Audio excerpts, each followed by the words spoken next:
What's going on, Team Encore?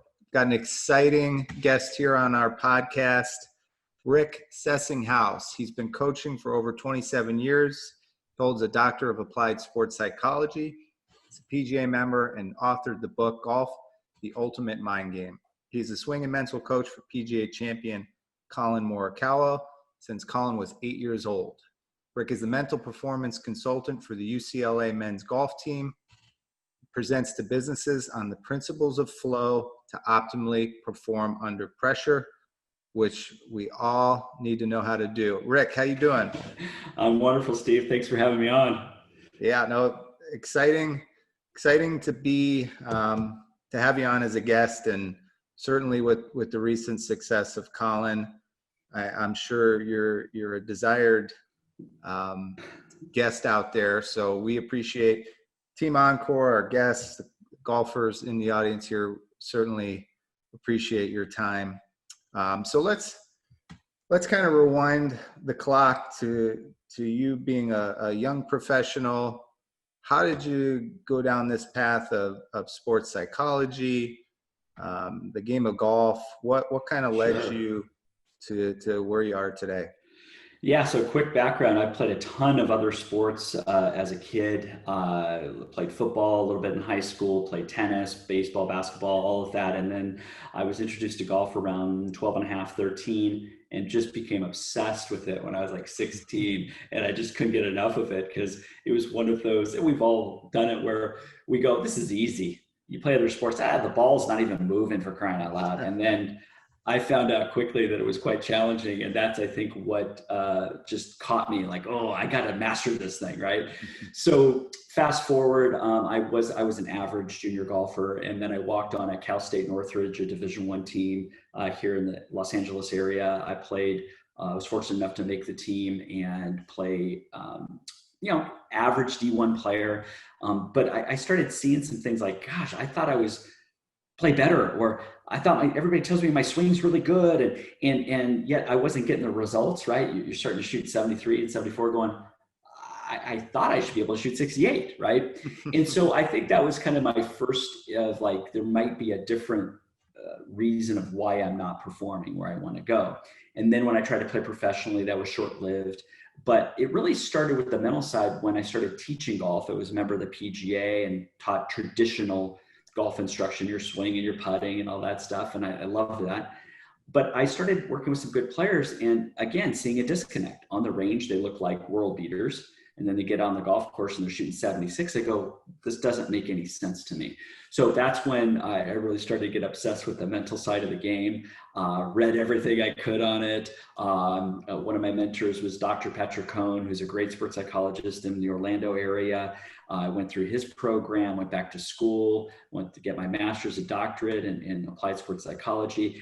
And just, I loved understanding that there's these different factors that come into play of why one day somebody plays great and they don't the next. And certainly swing's important, equipment's important, but for me, it's the state you were in. Your mental, emotional state had a lot to do with even the rhythm of your golf swing and the tension in your body. And so that's kind of where I got obsessed with the mental side of the game.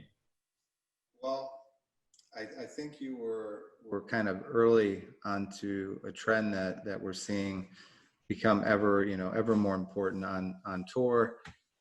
Obviously these guys can all swing and hit the ball, a million yards, but certainly the mental area seems to be an area that people, golfers can gain an edge.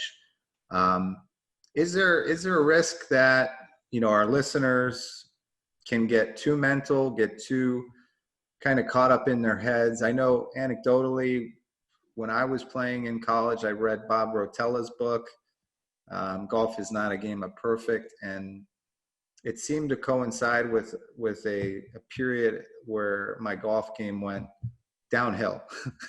And, as a true golfer, right, I'm trying to find every excuse. It couldn't be me. It's got to be the book I read, right?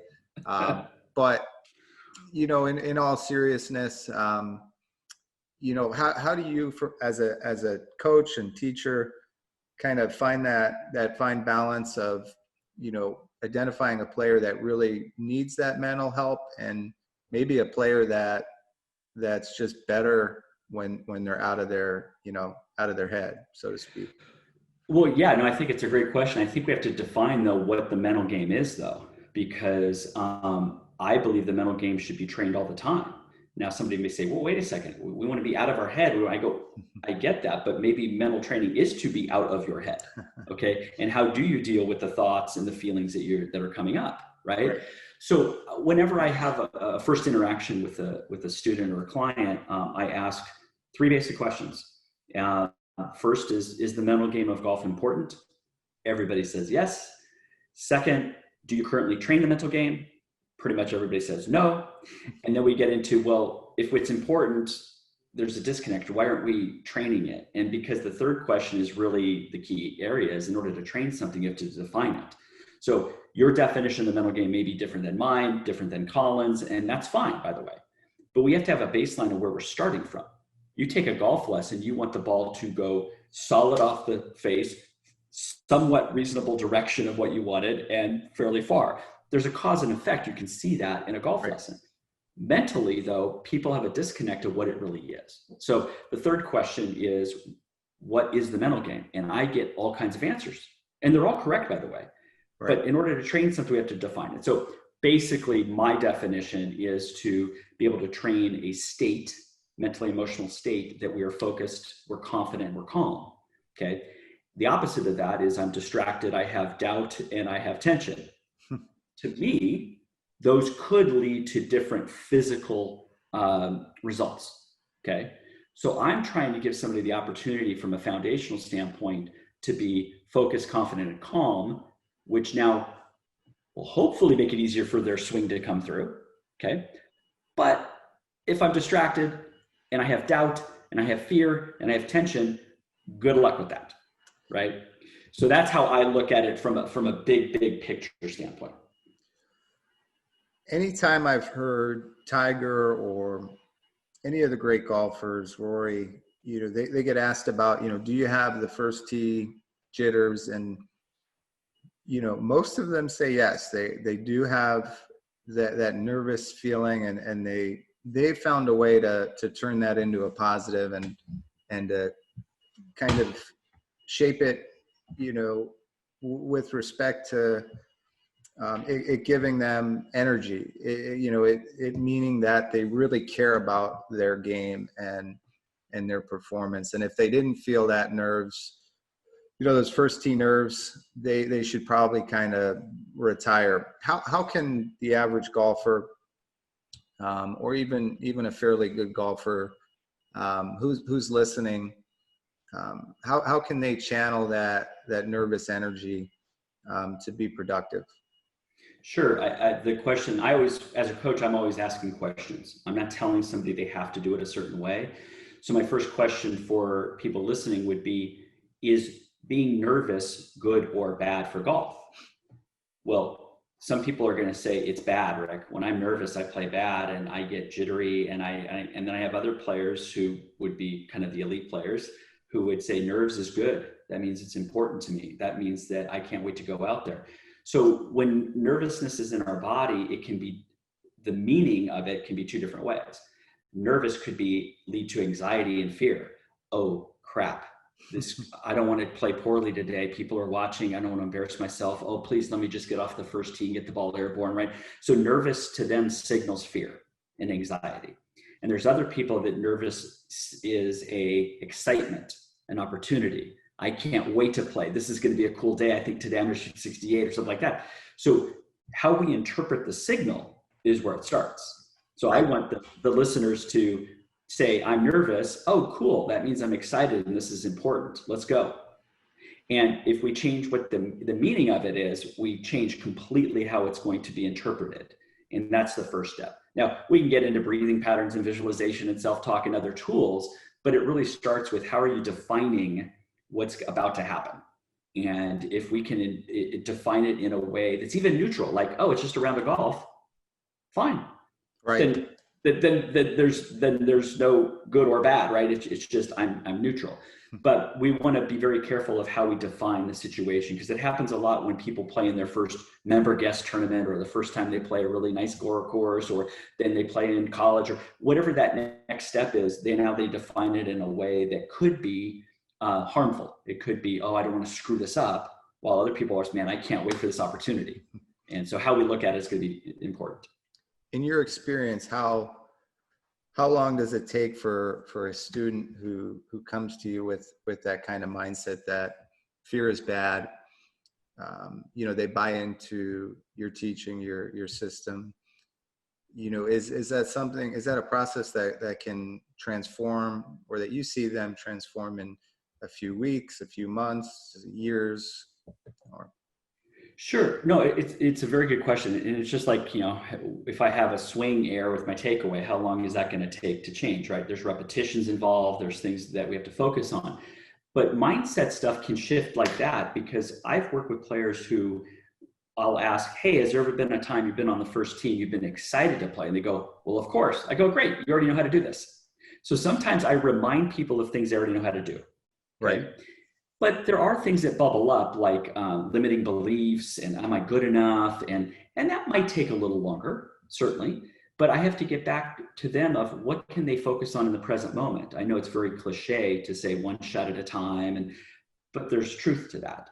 I can only control my attention for this next 30-second block. We can train that. We can train that through asking better questions. We can have better routines. We can do breathing. So when people buy in that they actually have some control over their internal environment, it could be one session, but they have to have the belief that they can change, by the way. So if I'm a listener right now, I've got, maybe this weekend or the next weekend, I've got a tee time booked. What should I be doing ahead of that round? Should I be researching the course? Should I be, working, should I be working on certain aspects of my game? Like, do you have a basic, do this before a round? If maybe it's a course I've never seen, like what kind of advice would you give someone to really get in a good spot ahead of that round? Yeah, so I call it either a pre-tournament or a pre-round routine, right? What is something that I can do now, if I have luxury of knowing I'm going to play a week from now at a course I've never played, I certainly can go online, and some of these websites now are awesome where they have drone footage of every hole, and I can get some feedback to at least be more aware of what I'm going to experience. Right. So that would be, and then maybe that week I am practicing the priorities of my game. Now, if we think about the three most important clubs, it's usually driver, wedge, and putter, right? Let's not reinvent our golf swing, but if we feel confident off the tee, we can hit some solid shots. That sets the tone, obviously. Putting, you got to putt. So I would work on more of the priorities that you're going to need. And then we're trying to minimize swing thoughts, right? So you talked about sometimes mental could be too many thoughts. Totally agree. Right.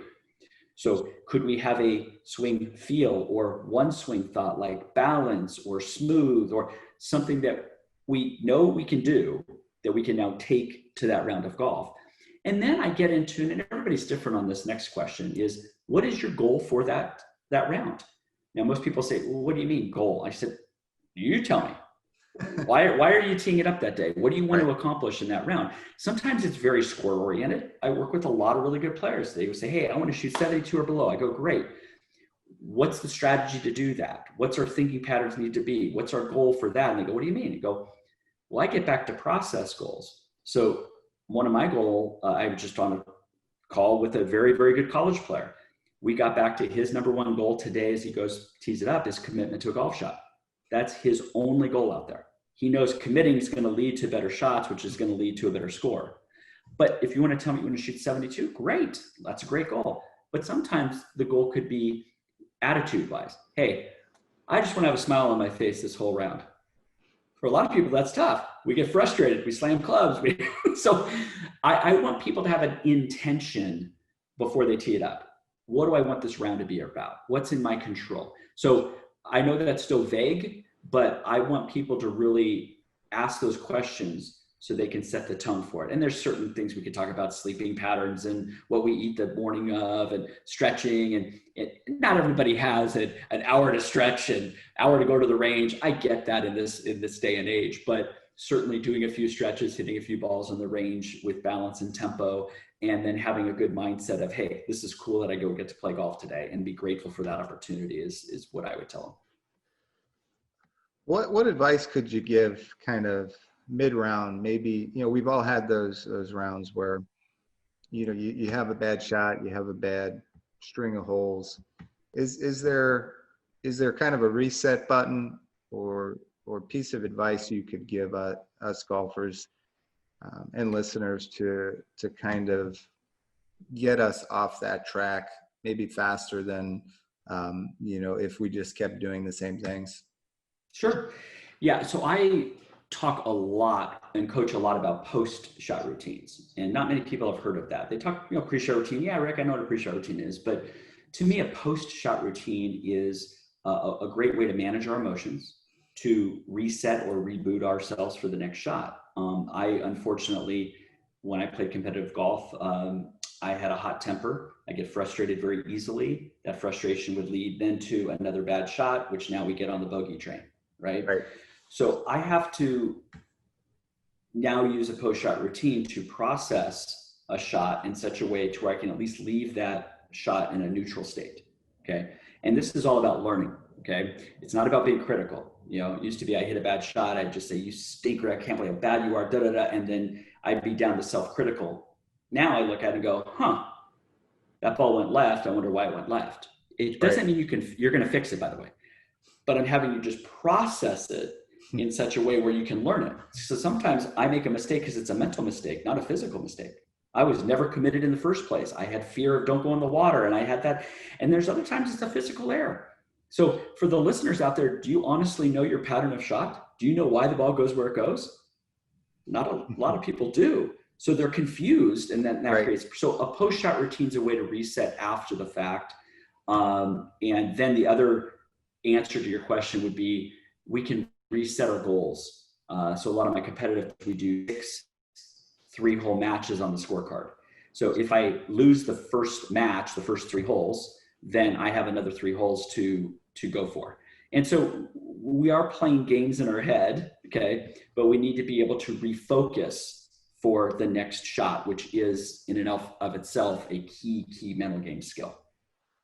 So you said something interesting about most of us don't know why we hit a bad shot, right? That post-shot routine. Correct.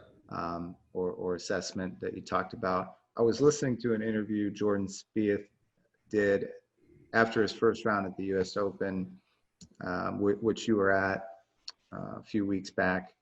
And he just flat out said it's not fun being on the tee at a US Open and not knowing which way your ball's going to go. How does a player at that level who's obviously talented, how does he not know where a ball's going to go? How does someone that skilled get to that point? And it's certainly, I'm not trying to knock him. I'm just curious how that happens. I'm going to answer 2 different ways. Let me answer for the listener out there that hits a shot into the trees. Okay. And if I said, why did that ball go where it went? They're immediately going to blame their swing. They will. That was a bad swing. And I said, okay, maybe it is, but do you know specifically what caused the ball to go to the left? And then they're stuck a little bit. It's as simple as the club face was closed. Right. Okay. And what caused the club face to close? Oh, my hands. I'm trying to have some people have an idea of cause and effect. Okay. Right. Now, I also believe that there's a mental component of why I hooked it on this hole. I could have been stressed. I could have been not committed. That's for another discussion. Right. But I think it's important for people to have basic understanding of cause and effect. Now, Jordan Spieth and let's just put him to the side. I think all of us in times in our golf have gone through swing changes. We want to improve. We go down a road to maybe create more club head speed or turn our draw into a fade. And we have good intentions going down that road. Okay. Unfortunately, now we start mixing what worked for us in the past with new concepts, and then the concepts either don't gel or it's hard to get back to where our baseline was. Okay. Yeah. And so now what could have been his miss was a baby draw, let's say back in the day, and which became a hook. He only had a one-way miss. He could at least step onto a tee box saying, if I miss it, I know the ball is going to go left. Oh, okay, I'll just play for a little bit. But now if it's a push fade and then a push draw, and now that dispersion now is 80 yards wide, that's when confusion can come in. That's when tension, that's when stress, that's when controlling can start kicking into gear. So we've all been down that road as golfers. We want to get better, yet we may take what essentially was really, really good part of our golf swing and I don't want to say sacrifice it, but adapt maybe in the wrong way and not getting back. So I don't know specifically with Jordan. I have heard that, a few years back, he wanted to create a little more club head speed and maybe that lost some of the essence of what made him a great player. So I've been reading this book by the legend Kobe Bryant, and it's called The Mamba Mentality. Sure. But he taught, and I've been trying to translate his teachings into the world of golf as best I can. But one of the things he talked about was that experimentation. And you mentioned it with Jordan. He's trying to improve. He's trying to change some things in his swings. And that was something Kobe said, you can't be afraid to try new things. If he saw something on tape, if he saw something his opponents were doing that he liked, he would immediately start practicing it. And he wasn't afraid to fail, but he would implement it. And he had that ability to add pieces to his game almost on the fly, and seamlessly integrate them with everything he was doing well. Certainly there's that transition period, but I think a lot of us are scared to try new things. For example, I've always hit a draw, and those holes where I need to hit that fade, I'm up on the tee and I try to hit it, but I really should be practicing that ahead of the round, and I should learn that shot, and just implement it.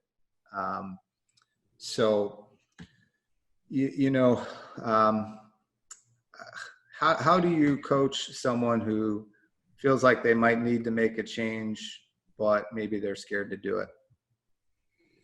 Well, sure. I think first off is getting back to cause and effect. Why is a change needed? In our day and age of analytics and data, we can see if we get 20 rounds of golf, we can pretty much see somebody's strengths and weaknesses. So I don't want somebody to just have an opinion about, oh, I need to improve this. I would like some facts behind it. Yeah. And let's say it's driver distance, for instance. I have a college player that, I'm making this up, but hits it 265 off the tee, and he wants to be on the PGA Tour. That may be get him in the way of succeeding on the PGA Tour. And if he got 15 extra yards, he could at least be competitive and be at 280, then he can at least be competitive. That would be a blind spot that we go, yeah, we probably need to improve that. Okay, so are you working on things that are actually going to have the best bang for the buck when it comes to scoring? Okay, that could be one. Having different shots in my menu options of being able to hit a fade and a draw and a low and a high, I think is crucial to develop as a player. And to me, that's fun. And experimentation, like you talked with Kobe, is now allow yourself to go out on the golf course. This is how I teach most of my students, and Colin was one of them, is we would do playing lessons more than range lessons, and we would drop 3 balls into the same spot. And the player got to choose the first option, what he thought was the best. Oh gosh, this is an upslope lie with into the rough. And I'm trying to have him pay attention to these elements, and he hit it. And then I would say, okay, did you learn anything from that first shot? Oh yeah, I learned that I probably have to put the ball back in stance a little bit more because I got too much of the rough. Okay, great. And then he hits the second shot. And then on the third shot, I get to tell him how I see the shot. And now what we're doing is we're experimenting, we're being creative, we're being problem solvers, and it's not just stuck in one way to do it. Allow yourself to go play golf and have some fun creating shots that's not about score, I think would be how I would advise it for sure. And then if you're making major changes in the swing, you're going to have to be able to have a good instructor.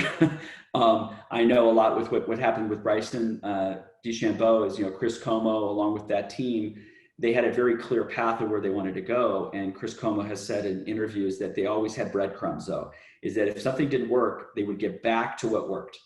They wouldn't go down a road that would not work too long. If you have a good PGA instructor that you say, hey, I want to hit a fade now instead of a draw, they're going to tell you exactly what the path needs to be and the club face needs to be and stuff like that. So you have to trust them, and you're going to have somebody who is an expert on that to help you along the way. And I think good coaches are always going to be a key part of that. So you mentioned Bryson. Obviously, a lot of talk around him with his recent win at the U.S. Open. I haven't heard much about his mental approach. Not to say he doesn't have one or work on it.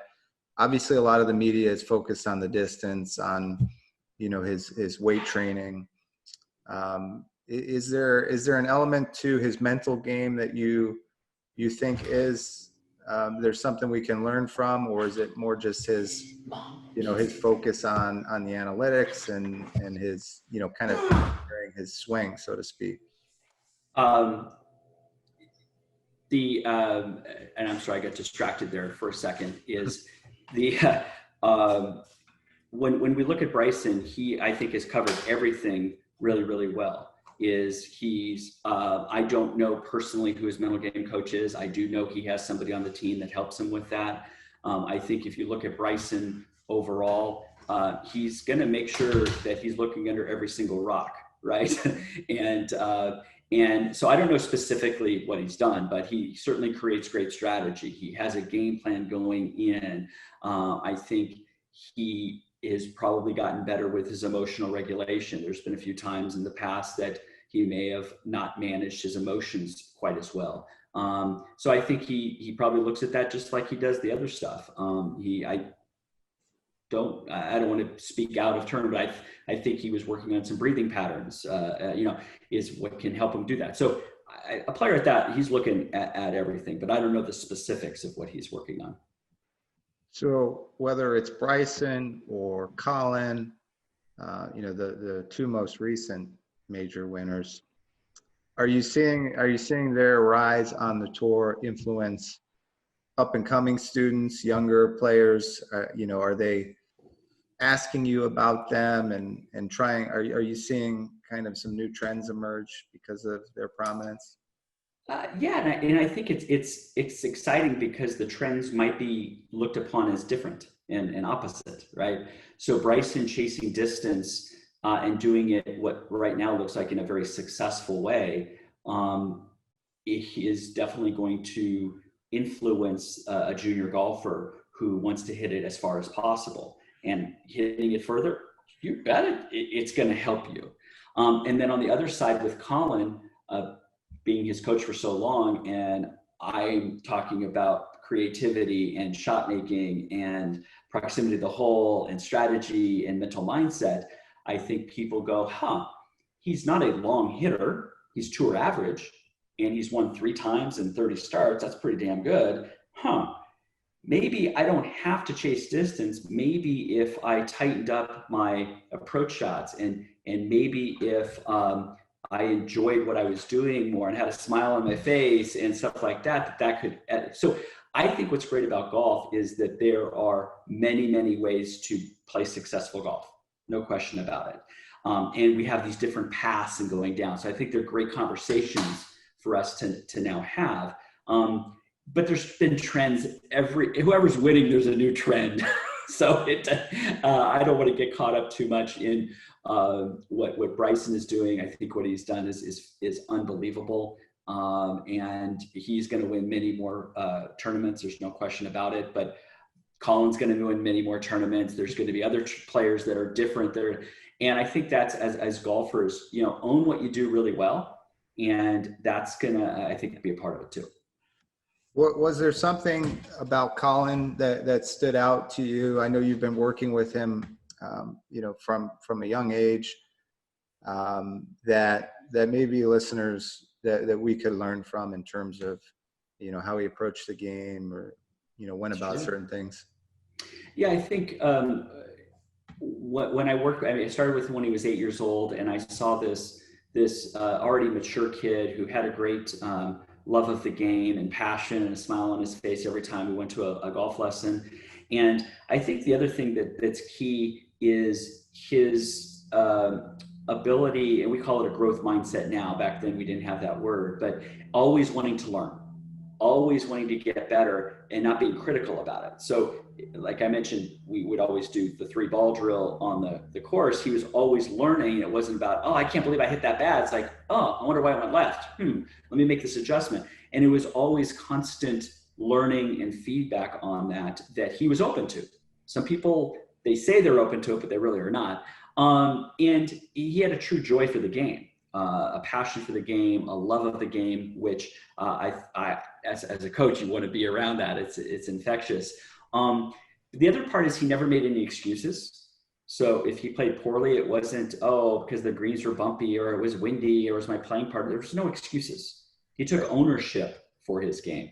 And that's what I appreciated also very much. So those would be some of the little tidbits that I think that make him, that separate him from maybe other juniors at that time, and definitely college players. And, you know, pros certainly have a lot of that mentality, but he's definitely, it's entrenched in him.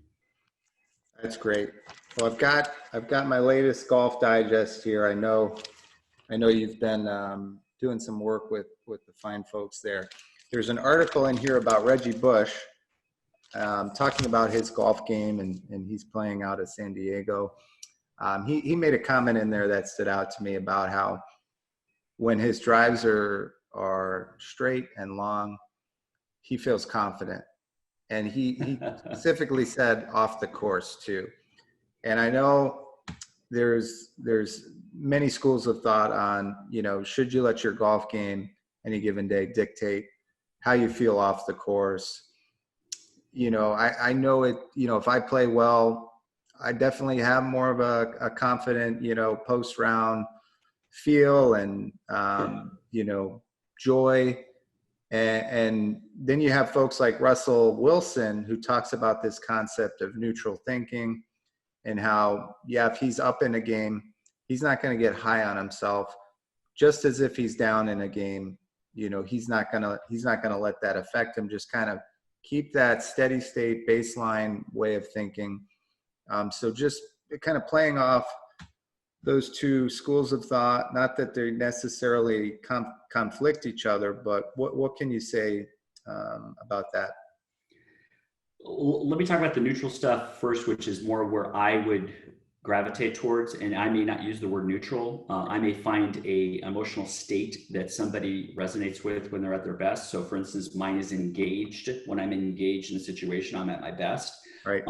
We can have intensity levels that change. I could get excited. For most, they would think that's a positive emotion. If I'm excited, that's going to change my tempo in my golf swing and my feel in my putting. Excitement is not where I'm going to play my best golf at. So we can call it neutral, but I like what you said. You want to find what your baseline is. Right. And I have some people that like to be peaceful on the golf course. That's their word. Okay. So we want to manage and regulate what's the best emotional state for you to play in. Russell Wilson calls it neutral, fantastic, and he's not going to allow himself to go up or down off of that. Fantastic. That's emotional regulation. Reggie Bush is talking about a couple things there, and he didn't use this word, but I think it is important for us golfers, is identity. Me, and this is what kind of hurt me, is that I allowed how I played that day to then dictate how I was going to be off the golf course for the rest of the day and sometimes the next day. Right. Is that if I play bad, then I'm a bad person. And then I'm mad, I'm going to be mad at dinner, I'm going to be bad. That's not healthy at all. Okay. Now he's saying, yeah, if I play well, I'm going to be confident off the golf course. I get that. But if you're a husband and a father and things like that, the golf is irrelevant to you in that role as a parent. So I like to compartmentalize those things a little bit more. In that the identity of a golfer is different than somebody who's now a CEO, an executive, a teacher, right?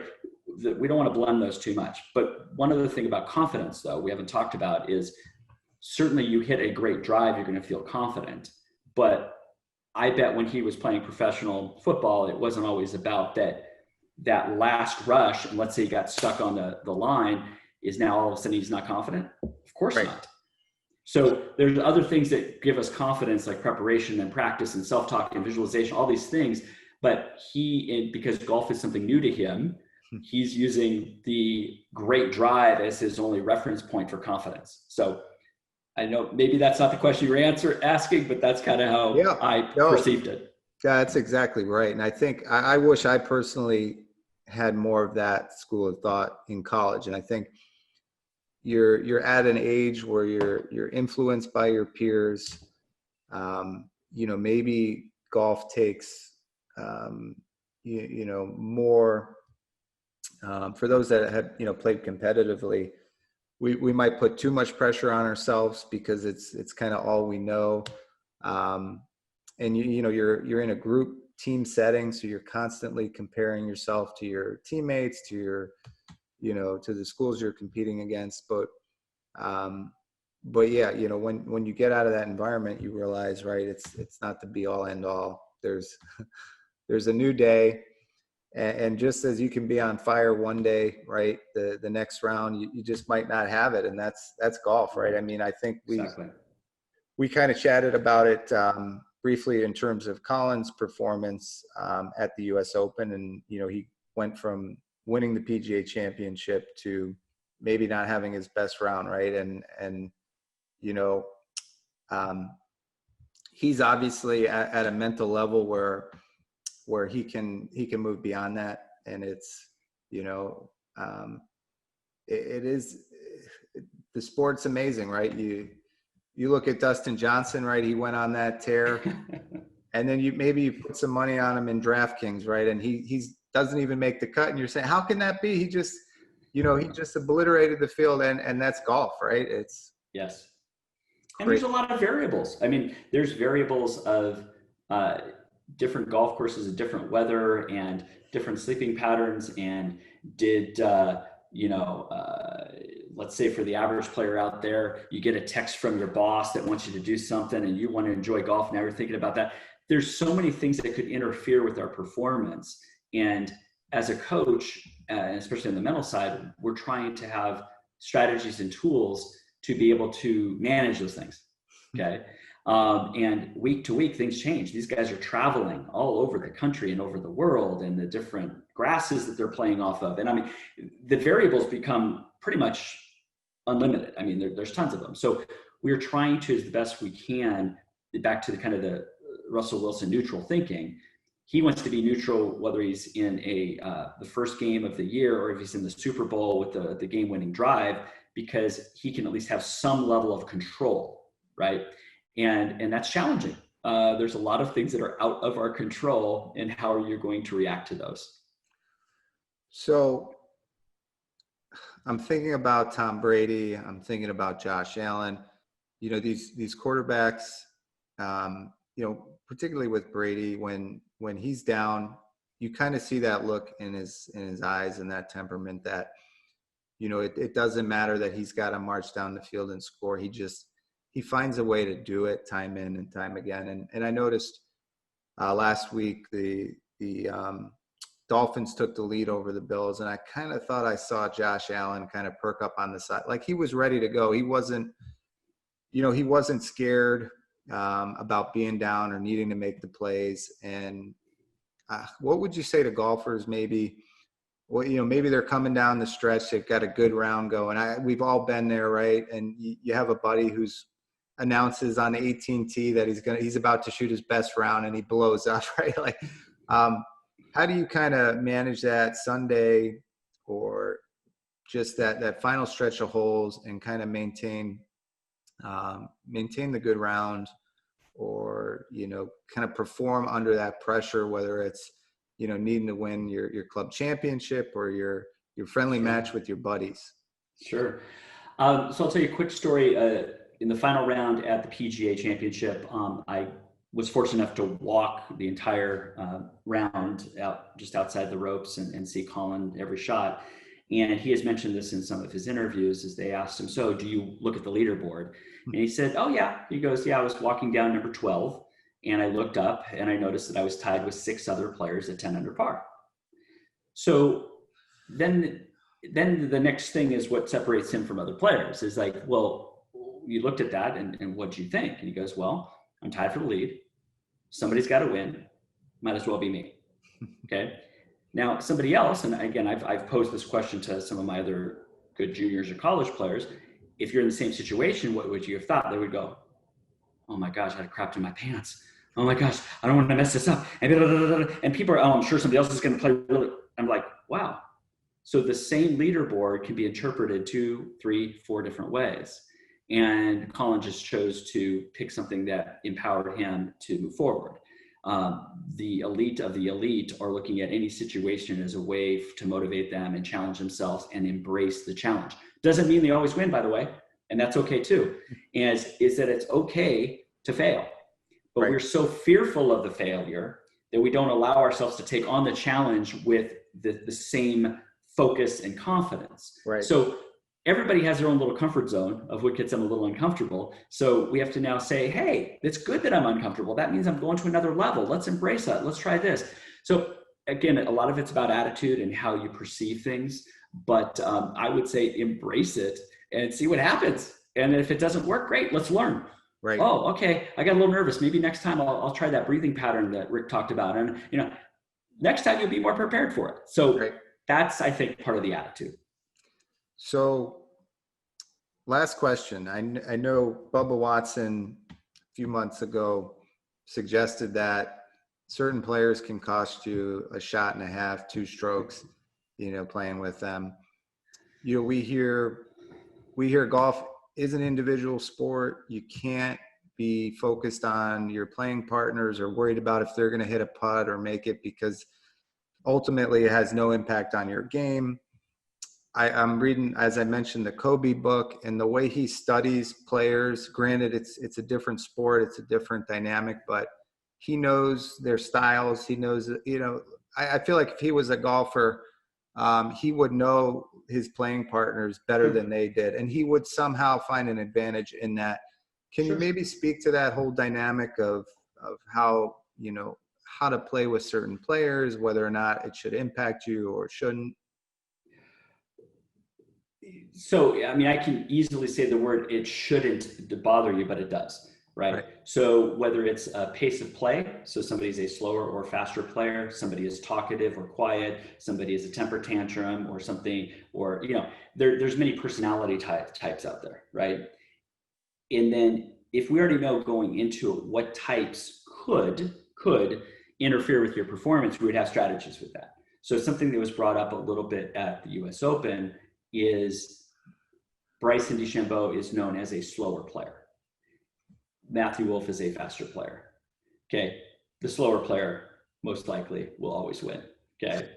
The slower player is not going to go faster, but the faster player is now forced to go slower. It is an adjustment that needs to be made. Now, I just read that, starting the first tournament in 2021, they're going to start instituting more of a slow play stuff. We'll see now how Bryson gets affected, because when he's been put on the clock, guess what? You don't like being put on the clock. So that now creates a change for him. So we have to have those strategies already built in. I would say that, and again, I don't know Bubba Watson, but if he's already admitting that people bother him, then that's an issue in and of itself. You already want to have strategies to say, hey, I don't like this situation, so I'm going to deal with it this way. If I'm a fast player and I'm working with a slow player, great. I'm still going to do my routine that takes 22 seconds. And in between, instead of me focusing on, I can't believe how slow they are, I'm going to talk to my caddy about the basketball game last night. I'm going to take my focus off of what the distraction is and put it on something that does not distract them anymore. So there's always strategies, but people like to create excuses and they like to do the blame game. Well, I'm not down that road. So I would like you to be able to adapt to that. Now, Kobe certainly saw weaknesses in other players. And so in golf, could you have a little bit of gamesmanship back in the Seve Ballesteros days, or certainly now, players who are slow could just stay really, really, really slow on a Brooks Koepka or that. And Koepka admitted it at the Open Championship, I think it was a year ago, playing with JB Holmes. Okay. that bothered him and he shot a very high score. Okay. That to me is a mental mistake. Okay. So yeah, there's ways you could use it for and against you, but you need to know those things going into it. Yeah, I think, human psychology, having a strategy, having a plan, it is good, because as much as we try to have tunnel vision or block out other people, we know emotions, arise in certain situations because of certain personalities. So figuring out how to deal with them in advance, I think is really good advice. How can our listeners, golfers out there, get a hold of you if they're interested in learning more, pursuing your theories and teachings? What's the best way for them to connect? Yeah, I don't do a ton of stuff on social media. Sometimes I'll cover some stuff with what I'm working on with Colin at a site or something like that. And it's just my full name, Rick Sessinghaus, whether that's Instagram, Facebook, a little bit on Twitter. And then my website has more information, which is ricksessinghaus.com. And certainly if anybody have a question, you can email me something. I do a lot of my coaching through Zoom nowadays, which is great. And then when I'm not traveling, with Colin, I'm here in the LA area and have access to a couple of golf courses that I do playing lessons and stuff like that with also. Awesome. Well, definitely encourage our listeners to go on Amazon, buy your book, or through your website. Connect with Rick. You've been a great resource and source of knowledge for us today on this podcast. Really appreciate your time. Thank you so much. Thank you, Steve. Appreciate it. All right. Take care. Bye-bye. Bye.